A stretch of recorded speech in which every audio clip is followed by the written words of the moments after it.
Alright, so everything is cleaned up to a rough off the bar finish. Just went over it with a Scotch-Brite. You can see it looks more like a knife now and it's less of a rusty piece of metal. Don't worry, backside still looks like crap. That's all the leftover glue from the boot knife things that we had glued on there for, I don't know, months.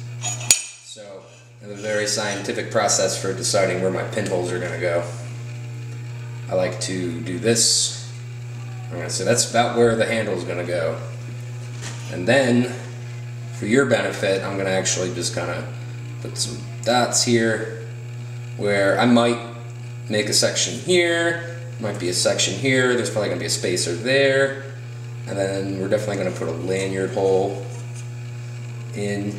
But basically with pins, we have epoxy now. If you're doing rivets or Corby bolts or something weird, don't listen to me, look up somebody else's video. I use glue, and we're going to do our pins to match that workflow. So the pins go in wherever the hell I want them to go.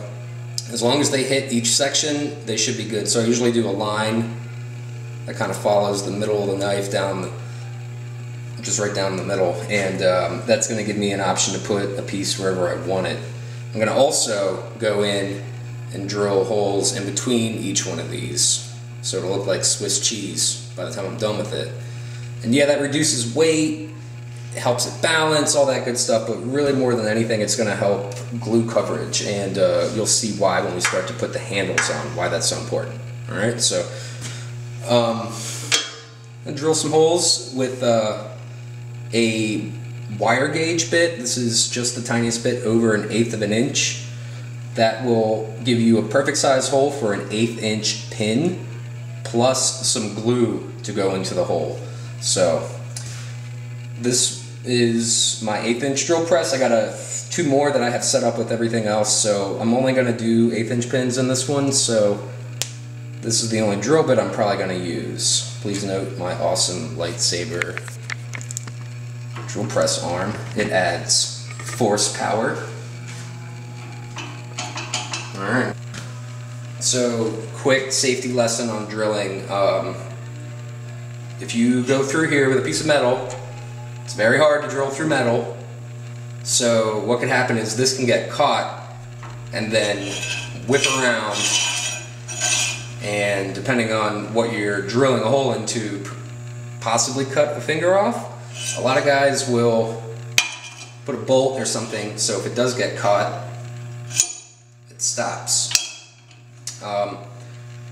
Don't use clamps or a vise for this, only because I do this 100 times a day, and it's easier for me to just punch a hole in here.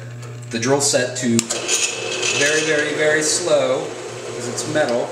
A little drop of oil helps, but keep your fingers away, and just note that my hands look like this for a reason. I am not a role model.